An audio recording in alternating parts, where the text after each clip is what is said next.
Hey everyone, thank you so much for joining the Think Realty podcast. It's my privilege to host you today, the founder of Think Realty. Started Think Realty in 2013 to really help bring content, information, news, and data to the real estate investor. As a real estate investor myself, I own over 4,000 doors. I'm passionate about this industry and passionate about bringing great people and great content to you to help you succeed in this space. Before I jump into our awesome guest today, I want to say a quick thank you to our podcast sponsor, which is Real Property Management. Working with the right property management company can put more money in your pocket, not less. Real Property Management provides a higher standard of property management to make sure you're maximizing the return on your investments. Experience the real difference with Real Property Management. Visit Real Property MGT, that's realpropertymgt.com. Our guest today is a good friend, and he's actually part of another group that many of you have heard me talk about at length, and that's the American Association of Private Lenders. John Santilli has been a part of that group for quite a while, has been a friend for quite a while, and he is the owner of Rehab Financial Group. John, thanks so much for joining us on the podcast today. Thank you very much. Appreciate it. Appreciate the invite. How is it? Super cold in Philadelphia right now? We have ice just about everywhere right now. Yeah. Ice and leftover snow. From my college days, I do not miss winter in Philadelphia. Yeah, it's we've gotten lucky the last couple of years, but this year's been starting out with some cold weather. For sure. Yeah, there on the water, it gets pretty cold. I remember when it finally turned like springtime in Philadelphia as a college student, it was amazing, right? It felt so much better. And then spring and summer in Philly is incredible. But anyways, well, cool. Well, so obviously this marketplace that we're in today is changing. It was very, very tumultuous over the past 2 years. It's super volatile. Rates have been changing. Things have been moving. Housing values have undulated. How are you feeling so far about 2024? Are you feeling optimistic? Do you still feel like we'll have a little bit of a lull for a little while? But how are you feeling about the current marketplace? I think it's dynamic. I mean, that's one word for it. I think that I think my expectation right now is that we're going to look a lot like 2023. I think that we're all feeling a little bit of investor frustration in general. From the loans that are on our portfolio in our books right now to the loans that they cannot find, the properties that they cannot get into. But I think that in general, I think the market, everybody's hungry. I mean, everybody's hungry. Of course, lenders are all out there trying to make sure that we offer the best products that we possibly can for folks and make sure that we're staying as competitive as possible with one another. But in addition to that, the investors are hungry. They're looking hard for those houses, and we're seeing tougher properties, that's for sure. Mm-hmm. Yeah. And do you primarily lend just in the Northeast, or how broad do you lend? So we offer loans in 38 states, but yes, we are primarily east of the Mississippi, up and down the northeastern, seaboard and stuff like that. We do a large concentration of our business in the Pennsylvania marketplace, and then probably a lot in New Jersey, Delaware, Florida, etc. The question that everyone's asking, because the Fed has kind of baited us a little bit into maybe believing that we're going to see some movement in the interest rates, not upward for the first time in quite a while, but maybe downward. What are your thoughts there, and how does that affect the private lending industry? Great question. I think that, I'm not expecting anything revolutionary here. I think that it's going to, kind of as it gets closer to the election, I think that we'll see the rates drop for sure. I think that I know my partners, we talk about this often, and, what do we think's going on? I think we're going to stay steady for a little while. Mm-hmm. I think that you're going to see some pulsing in the market. I think that we all will hope that we have some room. But if the prime Fed rate does not move, I think that's where we stay for a while. Sure. I think that we're all, like I said in the very beginning, I think that we are all starting to, be ultra competitive. People are thinning their margins as much as they possibly can, trying to create great value to the investors, but it's tough. I think we're going to be here for quite some time still. Sure. Yeah. And there's a lot of factors at play, right? I mean, housing inventory is still low. We've got less than 2.5 months of housing inventory sitting on the marketplace currently. We haven't seen housing values really diminish that much, especially in hot investing markets. And like you said, there's just a lot of competition out there for great deals, both on the lending side and on the acquisition side. If they're investors, whether they're putting money in through a private lender or they're actually taking down the deal themselves on the equity side, it's just a really difficult marketplace, mainly because of the inventory. Your thoughts on that? You feel like that is the driver of what's making it difficult today? Yes, I think that there's a couple different things. Obviously, the fact is that we all have some higher liquidity Hmm. standards in place right now, just to kind of protect us, protect the investor as well.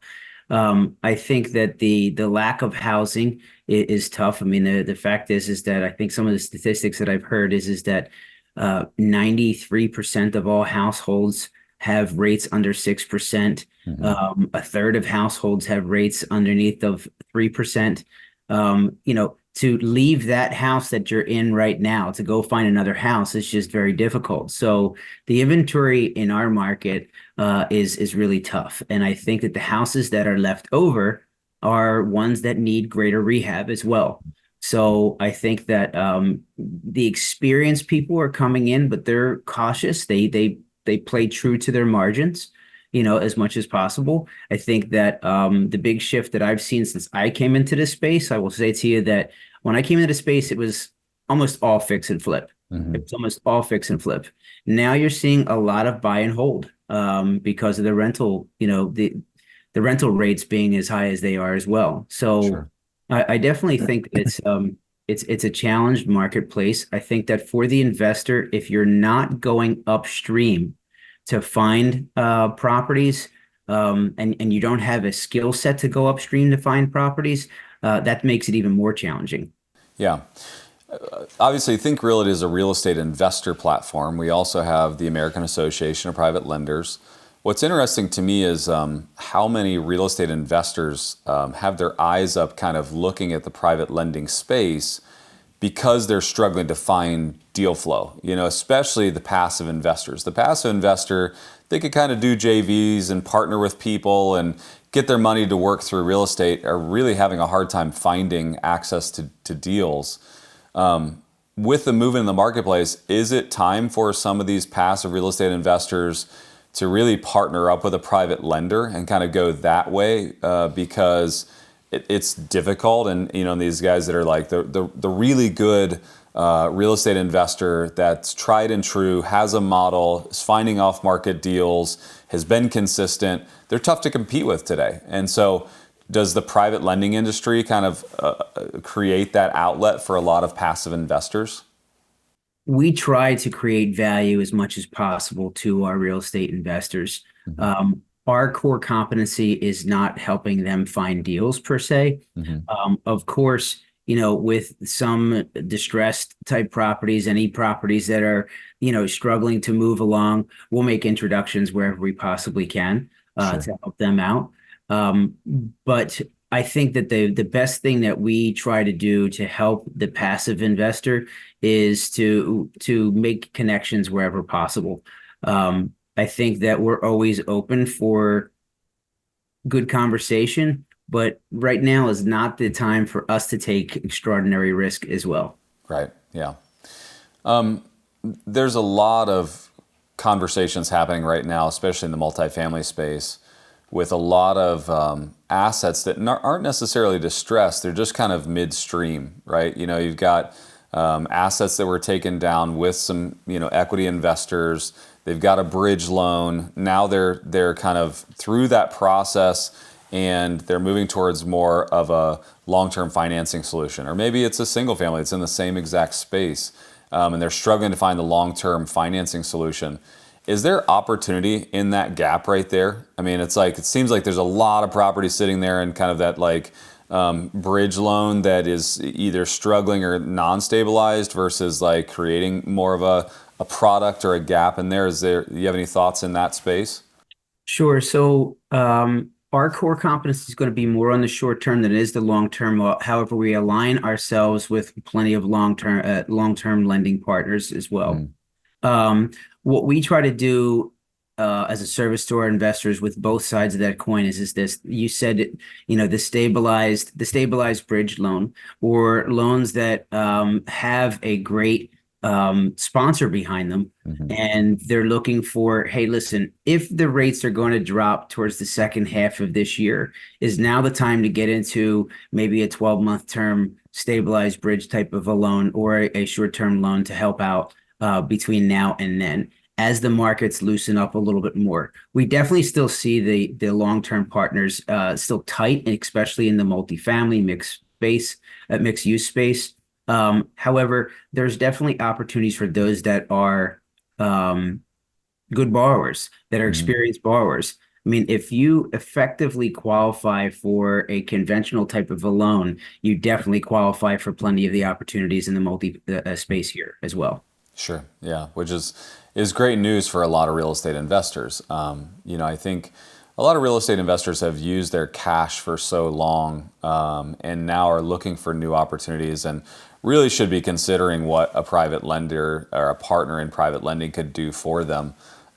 We have a lot of cash buyers out there in the Think Realty, kind of sphere out there, and and I like seeing them when they're partnering up. Number one, it reduces their risk a little bit. It also diversifies their cash, and typically it spreads it out over more assets than just a single asset, which is great, because now they can do more with less. So obviously, you feel like the markets maybe will stabilize a little bit. Kind of, we'll see a lot more of the same. The election cycle, let me kind of just throw a scenario out there, like kind of last question. Election cycle kind of churns, interest rates go down.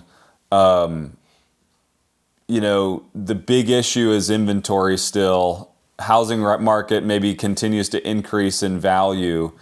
And we still have a third of the population that can't put a down payment on a house, even though their W-2 job says they can afford the mortgage, right? Does this mean that we're in one of the biggest kind of curves for the build to rent space that is going to be created here? Or is that why there's so much emphasis on buy and hold? I mean, don't you kind of see that wave coming and feel like at some point we're going to have to get a hold of that, ahead of that, and find the opportunity in it? I think the answer is 100% yes. I mean, I think we see on a regular basis that the younger generation cannot afford properties just because the your income's not growing as much as the housing cost is growing. That's just Hmm. clear. I think that, from an investor perspective, I think building a portfolio was never more ripe than right now. Hmm. I mean, I think that if you go into the market, a little bit different of a headset. I mean, Eddie, you've been around for a while. I've been around for a while. 2008, 2010, 2015, you can buy and flip properties pretty easily. Right now, I think it's a better time to buy and hold. I think sell with opportunistic, mindset. And if the value is up in that area and you can get a great return on it, then go ahead and flip it. But the buy and hold model right now, I think is a great time for the buy and hold model for Yeah. sure. Awesome. Very, very good. John, how can they get a hold of you if they want more information on Rehab Financial Group? Rehabfinancial.com is the best way to get a hold of us. I mean, again, we are a short-term lender. We offer all different types of loans. Our specialty is the 100% financing that we offer, which is 100% of the purchase and rehab up to 75%, depending upon what your qualifications are. And we do that 1 to 8 as a standard, 1 to 8 units as a Mhm. standard. And then we offer all of the other products that are out there, the ground up financing, stabilized bridge, etc.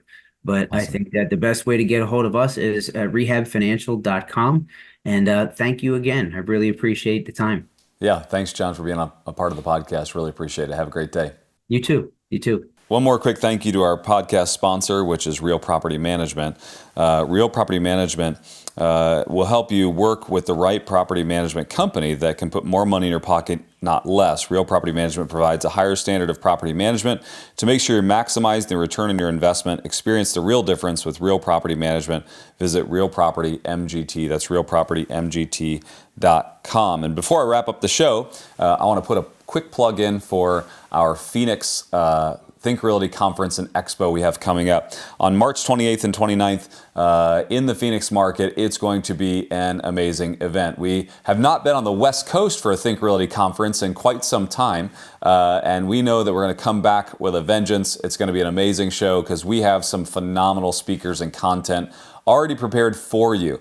If you're curious about other ways to invest in real estate, there are probably somewhere between 15 and 20 different ways you can invest in real estate, and we have all of them there to try to help you understand strategies, give you some tips, some tricks on how to do that, understand the marketplace. If you need to source capital, capital will be there. If you need to source deals, deals will be there. If you need to just have information on property management or whatever it is, we will help you on that journey. So make sure you make plans to visit us in Phoenix on the 28th and 29th. And as always, as a thank you for being a part of the podcast, we give a buy one, get one free for you listeners out there by just going to thinkrealty.com/events. Click on the event link, go to Phoenix and put in the keyword podcast, all capital letters podcast, and it'll give you a buy one, get one free on tickets.